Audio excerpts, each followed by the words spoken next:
We are back with our animal adoption journeys with Saving Grace, sponsored by our pals at Michael & Son. And today is a good day. It's the best day of the week, I must say. It is. Molly, you are back. I love that color. Yes, and you brought a beautiful baby today. I did. This is Trisha. She's been with us for a couple of months now. She's a senior, so one of our senior dogs. She's about 8 to 10 years old, so she's a little older. She is just a dream, though. She's definitely a volunteer favorite because she's so easy, and she just loves to find a quiet spot, especially if somebody's working and working on a project. She finds a dog bed and just cuddles up with the person and lays there, and loves the extra petting and loving, and she's just an easy girl. She's so easygoing and just... She's so calm. When we both walked in separately, she just kind of checked it out, and then, like, hey. come over, smell, and then here she's ready for a nap. Nap time. Yeah, so we don't have a whole lot of history on her. She came in as a stray, but she's definitely got a humble personality and just kind of loves the simple things in life, like the soft beds and good treats. She knows when somebody's having a snack. Trisha's close by.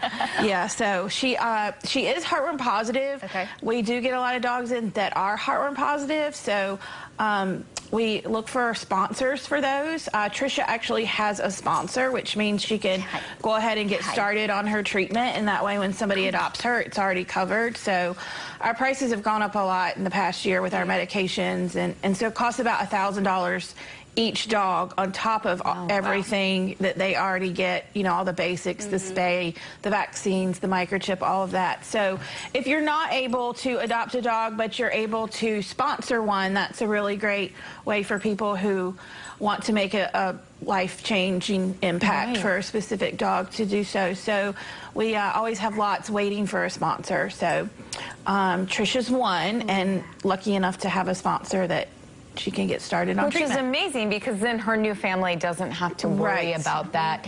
Now, and I said family, but it could be an individual. When you have a senior dog, you know, a lot of people go in looking for a puppy because they want to start that new life and have something fun and upbeat and run around with them. Is there a difference in the senior dogs and who they're better for, maybe?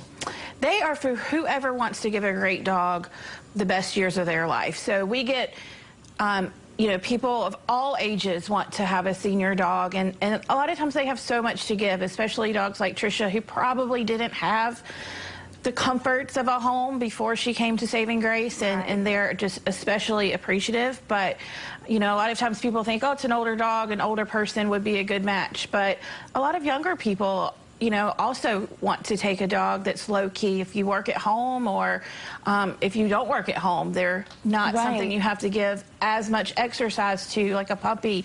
Trisha sleeps all night, so unlike a puppy that you have to get up and go out and potty train, Trisha doesn't want to go out in the middle of the night any more than you do. So those are some good characteristics about getting a senior dog, for sure. She's not a chewer. She takes good care of her things, so she can have a nice bed at Saving Grace. A lot of dogs, you know, they're puppy, they're young, they don't get a nice bed because they just chew it up. But Trisha can have nice things and takes care of them. So, yeah. Something that we always have to talk about when you are here, Molly, is your volunteer opportunities, because a lot of people don't have the time and they don't want to invest in something that they're not going to give their time to, such as a puppy, but they can still volunteer at Saving Grace and offer their time as, you know, a volunteer or in other ways. So how can they get involved in something at Saving Grace to help what you guys are doing? So we have so many different opportunities. We have a foster orientation twice a month. We have volunteer orientation twice a month. That's a really great time to come out. You don't have to sign up then to be a volunteer. You can just come out and learn, and maybe it's not what you want. But you might love it. Hopefully you do, and we can find a spot for you, whether it's, you know, doing admin paperwork. It's a, you know, lower key type of volunteer opportunity to working on site and actually handling all the dogs, making sure they're fed, exercised, and cared for. We have a wonderful host program, and that's where you pick up a dog for the week or the weekend. It's usually the weekend. The week of September 19th, we actually are doing a host week. We have a lot of repairs. Once a year, we close.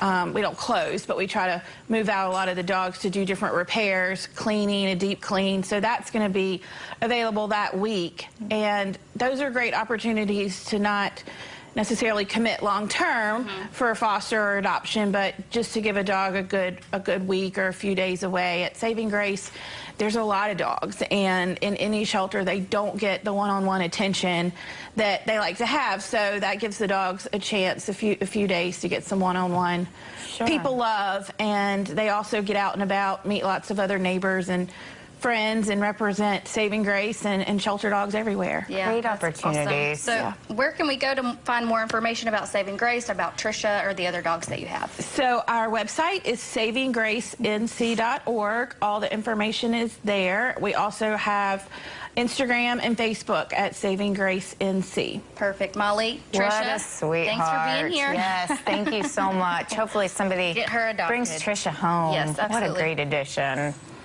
As always, it's sponsored by our friends at Michael & Son. The preceding was sponsored by